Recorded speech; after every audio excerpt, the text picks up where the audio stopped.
রিজিক কমে যায় কি কি কারণে, তার একটা হচ্ছে নেয়ামতের অবমূল্যায়ন করলে।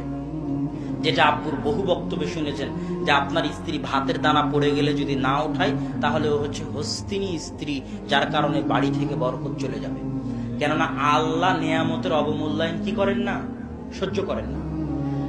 নিয়ামতকে মূল্যায়ন করলে আল্লাহ বাড়িয়ে দিবে। তোমরা আমার শুকরিয়া আদায় করো, বাড়িয়ে দিব, এটা আল্লাহর ওয়াদা। নেয়ামতকে মূল্যায়ন করাই হচ্ছে শুকরিয়া আদায় করা।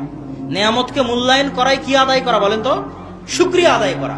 আর নিয়ামতকে অবমূল্যায়ন করাই হচ্ছে কুফরি করা। শুকরিয়া আদায় করবেন, মূল্যায়ন করবেন, আল্লাহ আরো বাড়িয়ে দিবে।